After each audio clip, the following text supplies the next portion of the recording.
Did you know that there are secret books that were once considered part of the Bible but were mysteriously removed? Books that contain shocking revelations? Books that could change everything we know about Christianity? Imagine if Jesus had a secret disciple, one who knew a hidden truth that the church never wanted you to hear. Or if angels had come down to earth not just to help humans, but to corrupt them.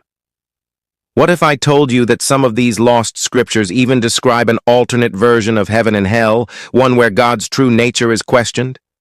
For centuries, the church has hidden these books. They called them heretical, dangerous, and blasphemous. But why? What were they afraid of? What secrets do these lost texts hold? Today we're diving deep into the forbidden books of the Bible, texts that were erased from history but not completely forgotten.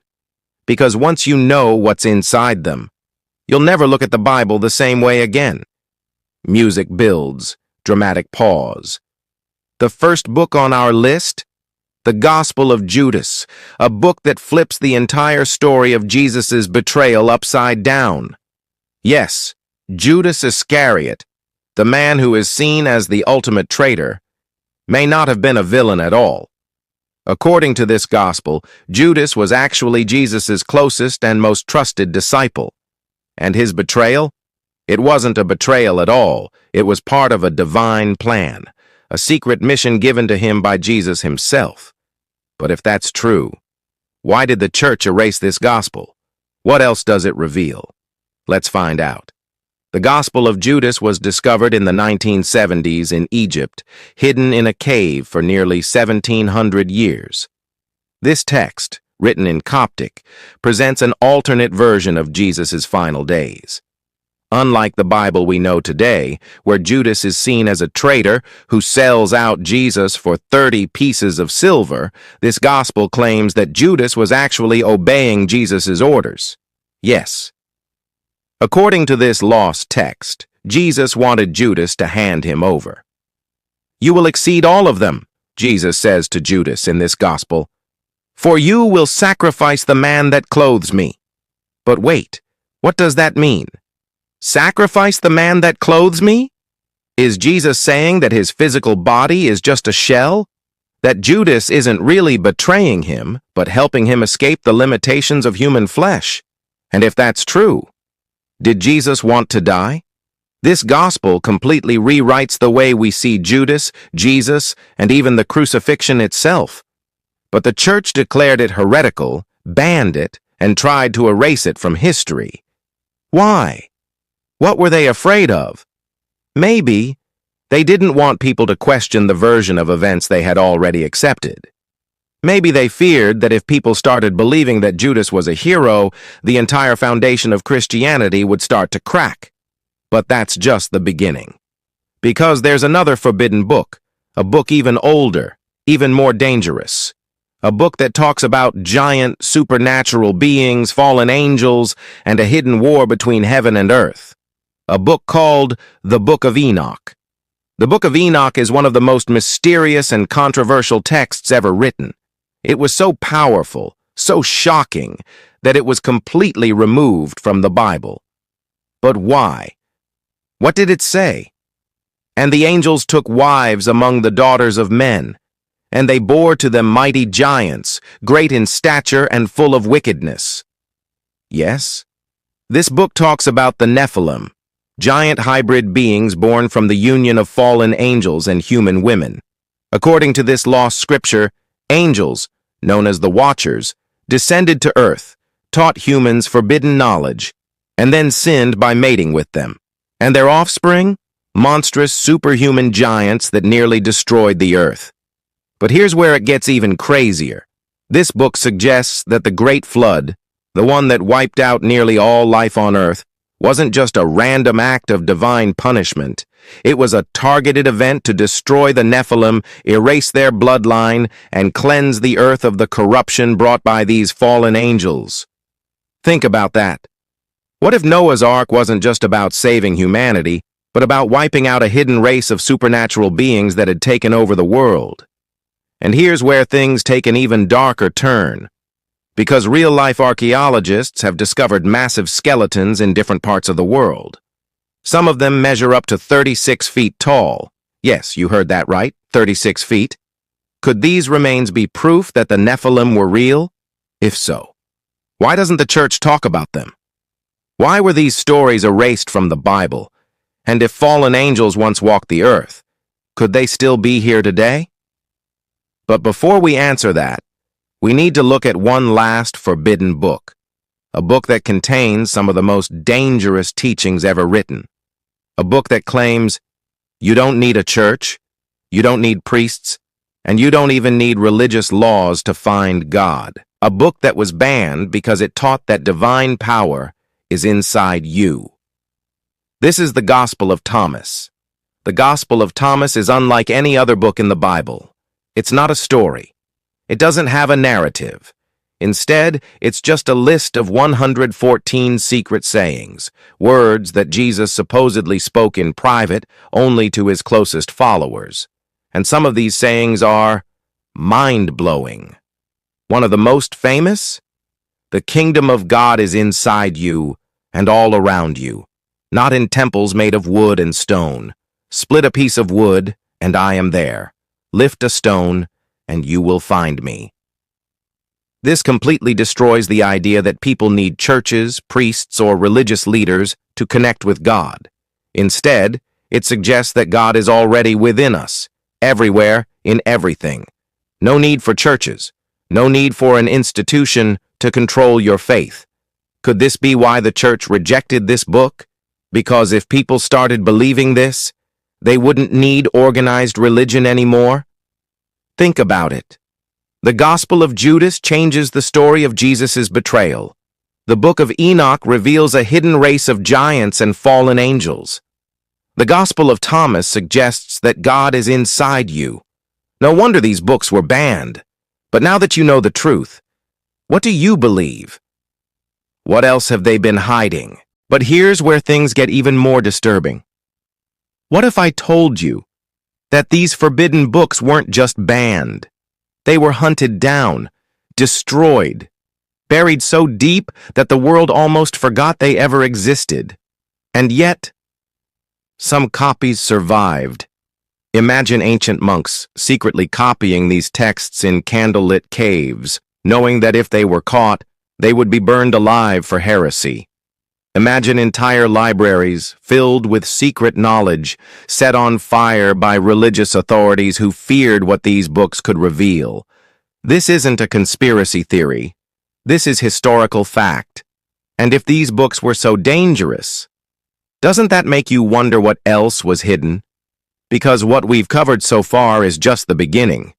There are even more lost books, ones that go even deeper into the mysteries of the Bible. Books that claim Jesus had a twin brother. Yes, an actual twin. Books that suggest Mary Magdalene wasn't just a disciple, but something more. Books that describe a completely different version of heaven and hell, one that doesn't match what most Christians believe today, and one book that even questions whether the God of the Old Testament and the God of the New Testament are the same being. Sounds crazy, right? But let's talk about one of the most mysterious and terrifying lost books of all time. A book that was considered so dangerous, so cursed, that even mentioning its name was enough to get you executed. A book called the Apocryphon of John. This book, written in the early centuries of Christianity, makes a shocking claim that the world we live in was not created by the true God. Yes. According to this text, the God of the Old Testament, the one who brought plagues, floods, and destruction, was not the real, highest God. Instead, he was an impostor, a false god known as Yaldabaoth, a being who tricked humanity into worshiping him. And if that's true, then who was the real God? According to the Apocryphon of John, above Yaldabaoth, beyond this corrupted world, exists a higher true God, one that is pure, loving, and completely different from the wrathful deity of the Old Testament. But here's the part that really shakes everything. This text claims that the serpent in the Garden of Eden, the one who gave knowledge to Adam and Eve, was actually the good guy. Yes, you heard that right. According to this book, the serpent wasn't evil. He was trying to free humanity from the false god's control. He gave humans the ability to think, to question, to wake up from the illusion. And that is why this book was banned. Because it completely flips the story of Genesis upside down. Think about it. If this book is telling the truth, then everything we've been told about good and evil, about God and the devil, about heaven and hell, could be a lie. And the church? They couldn't allow that. So they burned this book. They killed those who believed in its teachings, and they erased it from history. But now, after centuries of secrecy, these lost books are coming back, and people are asking questions the church never wanted them to ask. What else have they been hiding? Why were these books really removed? And if this is just the tip of the iceberg, what other secrets are still buried? But before we go even deeper, before we uncover the final, most disturbing lost texts of all, ask yourself this. If the truth was right in front of you, would you want to see it?